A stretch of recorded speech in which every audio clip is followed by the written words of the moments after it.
जय माता दी मित्रों, आपका अपने चैनल ज्योतिष ज्योति गुरु में बहुत स्वागत है।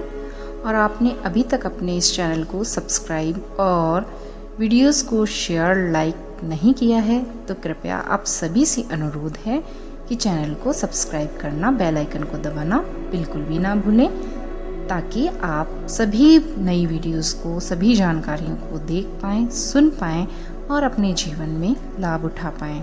तो चलिए आज की वीडियो शुरू करते हैं। आज बात कर लेते हैं सोमवार के व्रतों के बारे में, सोमवार की व्रत कथा के बारे में। तो सोमवार के 16 सोमवार जो भी रखना चाहते हैं तो वे इस कथा को श्रद्धा भाव से सुनकर ही उनके जीवन में सुख समृद्धि का वास होगा। और 16 सोमवार रखने से असीम कृपा प्राप्त होती है। भगवान उसके ऊपर हर तरीके के मनोवांछित फलों को प्रदान करते हैं। सुयोग्य वर की प्राप्ति होती है। जिन कुंवारी कन्याओं का विवाह अभी तक नहीं हुआ है और जिनका विवाह हो चुका है, उनके पति उनसे बहुत अधिक प्रेम करते हैं। सुख समृद्धि उनके जीवन में आती है। तो पहले बात कर लेते हैं कि सोमवार का व्रत किस तरीके से किया जाता है। सोमवार का व्रत साधारणतया दिन के तीसरे पहर तक होता है। सोमवार के व्रत में फलाहार किया जाता है और इसमें पारण का कोई खास नियम नहीं होता है, किंतु यह आवश्यक है कि दिन और रात में केवल एक ही समय भोजन कर सकते हैं। अगर कोई फलाहार नहीं करना चाहता है तो भोजन सिर्फ एक ही बार किया जाता है। वैसे तो फलाहार भी एक ही बार करना चाहिए, लेकिन स्वास्थ्य को ध्यान में रखते हुए फलाहार 2 बार भी किया जा सकता है। सोमवार के व्रत में शिव जी और मां पार्वती का पूजन, वंदन, अर्चना की जाती है। सोमवार के व्रत वैसे तो 3 प्रकार के होते हैं, जिसमें सोमवार का प्रति सोमवार साधारण व्रत रखा जाता है, सोम प्रदोष व्रत रखा जाता है और 16 सोमवार के व्रतों की भी विधि होती है। तो यह आप पर निर्भर करता है कि आपको कौन से व्रत रखने हैं। शिव जी का पूजन करने के पश्चात कथा सुननी बहुत ही अनिवार्य होती है, तो इस तरीके से कथा सुननी चाहिए। तो आज कथा का वाचन सोमवार के हिसाब से सुनाया जा रहा है, तो आप कथा को ध्यान पूर्वक सुने। इसका वाचन बहुत ही महत्वपूर्ण है उन लोगों के लिए जो कि 16 सोमवार का व्रत रखते हैं या रखना चाह रहे हैं। तो इस कथा को बहुत ही ध्यान से और पूरा सुने, ताकि आपके जीवन में भगवान भोलेनाथ की कृपा सदा सर्वदा के लिए बनी रहे। एक बार की बात है कि बहुत धनवान साहूकार रहता था, जिसके घर में धन आदि किसी प्रकार की कोई भी कमी नहीं थी, परंतु उसको एक दुख था कि उसके कोई भी पुत्र नहीं था। वह इसी चिंता में दिन रात रहता था और परेशान होता था। वह पुत्र की कामना के लिए हर सोमवार को शिव जी का व्रत और पूजन किया करता था और शाम के समय भगवान शिव के मंदिर में जाकर शिव जी के श्री विग्रह के सामने, मतलब शिवलिंग के सामने दीपक जलाया करता था। इससे उसकी इस भक्ति भाव को देखकर एक समय श्री पार्वती जी ने शिवजी महाराज से कहा कि हे नाथ, हे प्रभु, यह साहूकार आपका अनन्य भक्त है और सदैव आपका व्रत और पूजन बड़ी श्रद्धा से करता है। इसकी मनोकामना तो आपको अवश्य ही पूर्ण करनी चाहिए। तब ऐसा सुनकर भगवान शिव जी ने कहा, हे पार्वती, हे प्रिय, यह संसार कर्म क्षेत्र है। जैसे किसान खेत में जैसा बीज बोता है वैसा ही फल काटता है, उसी प्रकार इस संसार में प्राणी जैसा कर्म करते हैं वैसा ही फल भोगते हैं।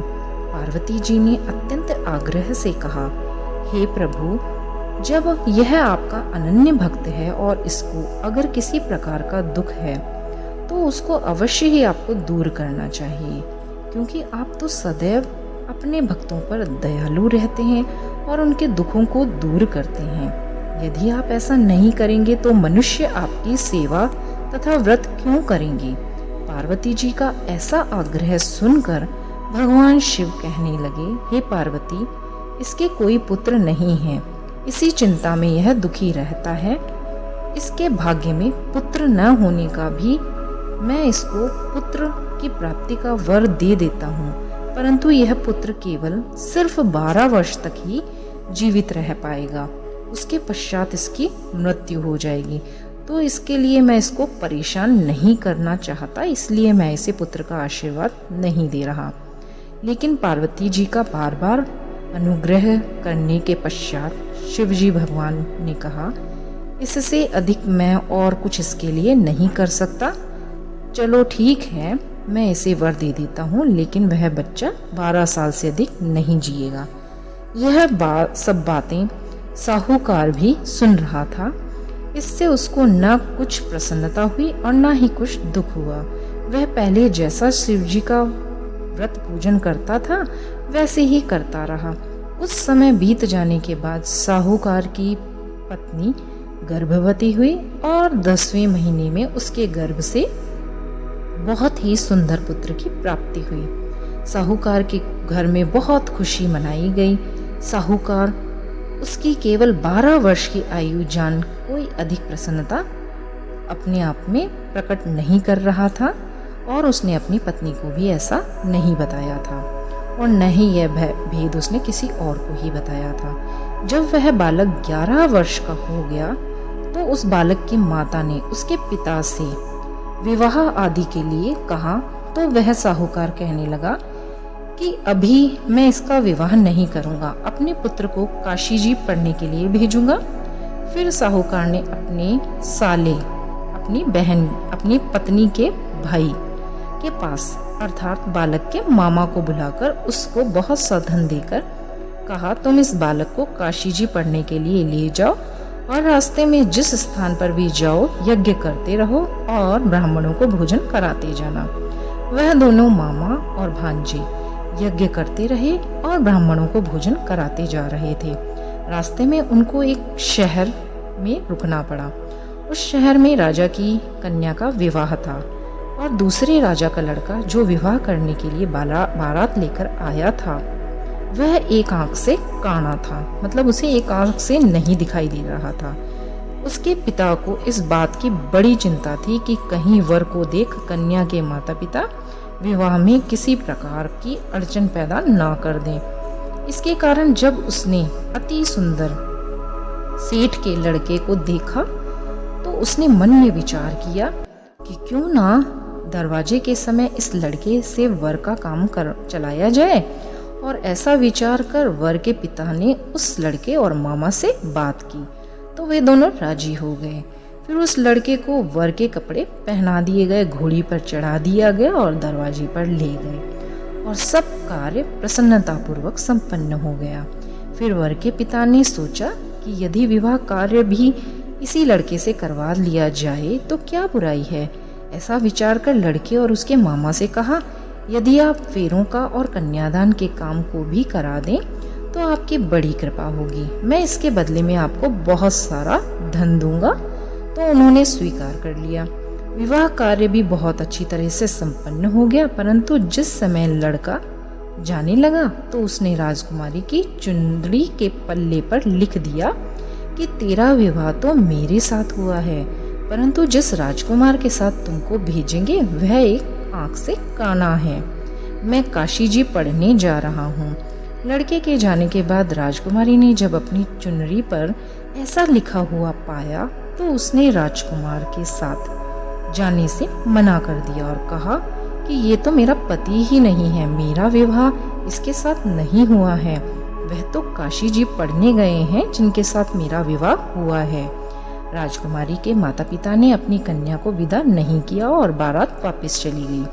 उधर सेठ जी का लड़का और उसका मामा काशी जी पहुंच गए। वहां जाकर उन्होंने यज्ञ किया और लड़के ने पढ़ना शुरू कर दिया। जब लड़के की आयु 12 साल की हो गई उस दिन उन्होंने यज्ञ रचा था कि लड़के ने अपने मामा से कहा, मामा जी आज मेरी तबीयत कुछ ठीक नहीं है। मामा ने कहा, ठीक है, तुम अंदर जाओ और सो जाओ। लड़का अंदर जाकर सो गया और थोड़ी ही देर के पश्चात उसके प्राण निकल गए। जब उसके मामा ने आकर देखा तो वह मर चुका था और वह बिल्कुल निश्चित पड़ा था, मुर्दा हो गया था। तो उसको बड़ा दुख हुआ और उसने सोचा कि अगर मैं अभी रोना पीटना मचा दूंगा तो यज्ञ का कार्य अधूरा रह जाएगा। अतः उसने जल्दी से यज्ञ का कार्य समाप्त कर ब्राह्मणों के जाने के बाद रोना पीटना आरंभ कर दिया। संयोग की बात है कि उसी समय शिवजी और माँ पार्वती जी उधर से जा रहे थे। उन्होंने जोर जोर से रोने की आवाज सुनी तो पार्वती जी से कहने लगी, हे प्रभु, कोई दुखिया रो रहा है, उसके कष्टों को दूर कीजिए। जब शिवजी और पार्वती जी ने पास जाकर देखा तो वहाँ एक लड़का मरा पड़ा था। पार्वती जी कहने लगी, महाराज, यह तो उसी सेठ जी का लड़का है जो आपके वरदान से हुआ था।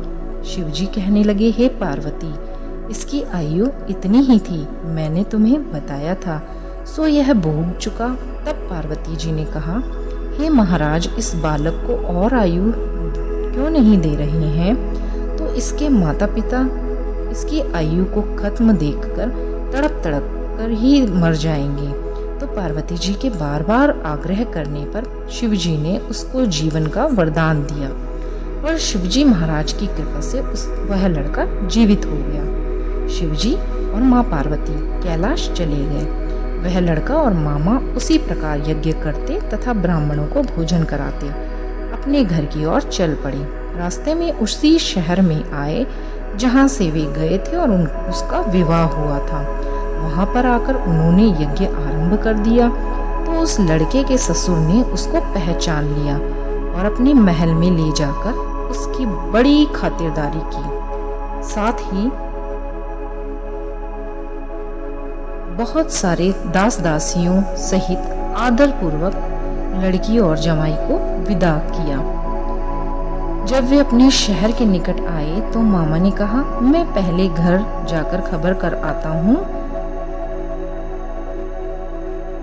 जब उस लड़के का मामा घर पहुंचा तो लड़के के माता पिता घर की छत पर बैठे थे और यह प्रण कर रखा था कि हमारा पुत्र सकुशल लौट आया तो हम राजी खुशी नीचे आ जाएंगे, नहीं तो छत से गिरकर अपने प्राण त्याग देंगे।